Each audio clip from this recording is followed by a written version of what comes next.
Let me tell you what happened to Howard Stern, just so you know. This matters. This is the truth, though, okay? This really, I'm going to dial it in for you.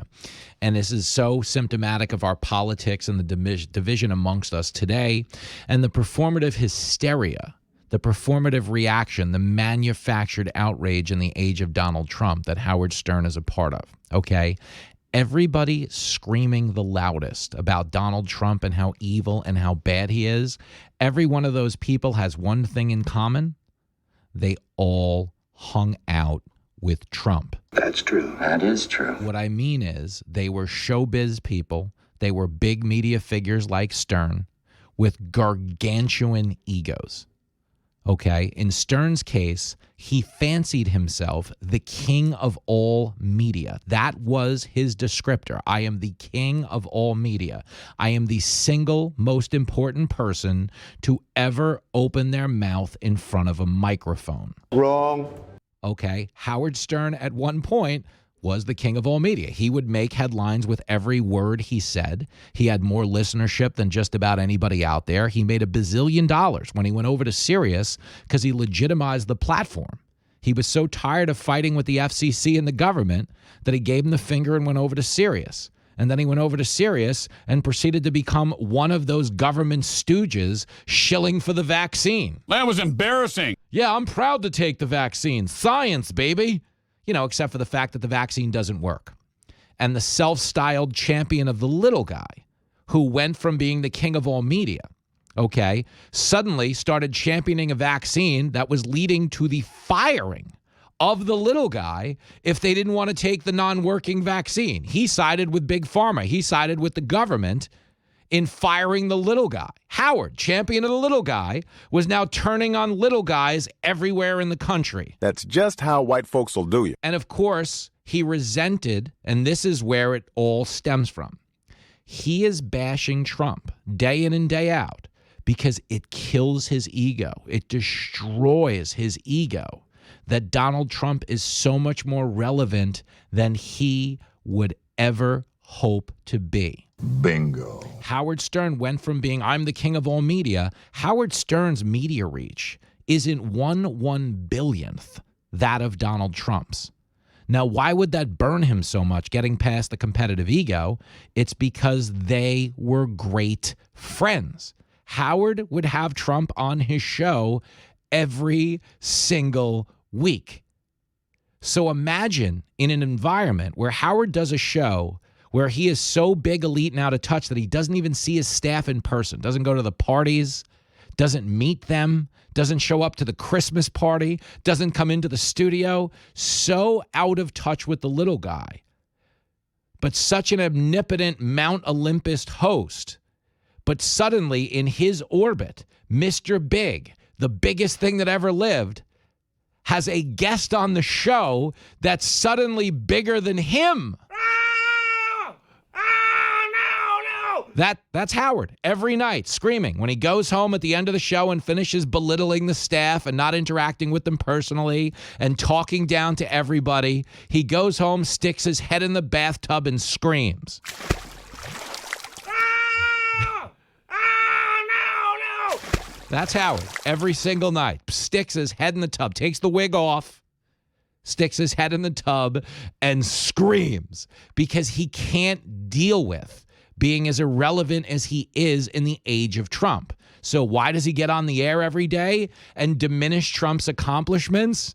Trash him as he colluded with Russia. He said that every day for 2.5 years. Trump colluded with Russia. This guy will say anything. Because he was desperate in his orbit to regain his prominence. He was never going to regain the relevance comparative to Trump. Trump is the most famous person that ever lived, infinitely more famous than even Barack Obama. I don't see you doing any better in the booty department. Think about that. Does anybody talk about Barack Obama day in and day out and care what he's doing?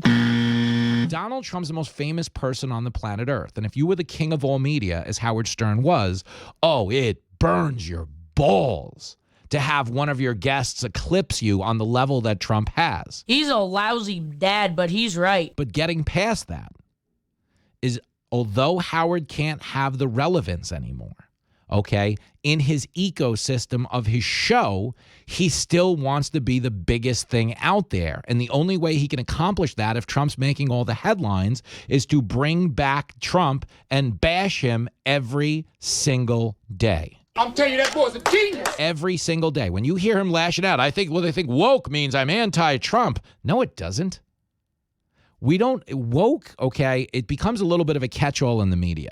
But what woke is, okay, is manufactured grievance. Woke is a performative outrage, a form of cultural arson, where people go out to areas of life that we've never had a problem with and identify some type of racial or sexist animus that the rest of us have never wasted our time on before, as a means of showing us how attuned they are to the struggles of women and minorities. Like, you know, the people canceling Native American sports mascots? That's woke. And why is it woke? It's no different than tearing down a statue. The reason is because it does absolutely nothing to improve the quality of life that you're acting on behalf of. You are correct, sir. Can you imagine being so out of touch with the plight of Native Americans that you think changing the halftime show is going to improve their quality of life?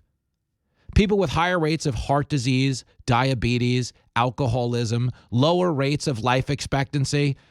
A bunch of white people show up like, oh, we'll fix it, you guys. We'll change the halftime show. It'll be great. We'll see. That's what that is. It's white people getting offended on behalf of minority groups that didn't ask for the offense. They'd rather you focus on real issues affecting them. When you go tear down a 200-year-old statue of a president, does that actually improve the failing city schools that black children are trapped in? The answer would be no. Does it lower the crime rates in the overwhelmed legal systems of the inner cities? The answer would be no. No. Are you kidding me? Doesn't help anybody get a job. Doesn't help anybody get back and forth to work any safer. Doesn't lower the gas prices, all of which have become issues under this president. Biden is such a disaster. Yet Howard Stern will prop him up at every turn because it diminishes Trump. Okay, wokeism is not about Trump. Yes, it's a legal term, but it's a left-wing term, but it's a term that's taught people to search for grievance where they'd otherwise find fun. Hey, you can't laugh at that joke. That might be insensitive to certain races. That might be insensitive to certain political ideologies. You can't laugh at that. That's what wokeism is. And Howard Stern is now saying he's openly, proudly woke. Meanwhile, back at the ranch, everything he built his fame on would be anti-woke. Wearing blackface? Could you wear blackface and be accepted by the woke community? The answer would be no. Could you be throwing pieces of bologna onto women's buttocks, as Howard Stern famously did? I love it when you talk dirty. Well, you couldn't do that and be welcome in the everybody's oppressed woke, arena. You couldn't be out there with the kielbasa queen or any of the other things he did to demean and belittle women, like ask Anna Nicole Smith to step on a scale. You see, if you hate something long enough, you become it. Howard Stern spent his whole life hating the elites, and it ultimately led him to become one. And he's lost touch with everything that made him great, other than that competitive ego that made him want to be the most relevant dude on earth. But in not being able to make peace with the fact that Donald Trump's star eclipsed him 1,000,000 times over, Howard Stern managed to transform himself from the king of all media to the Prince Harry of all media.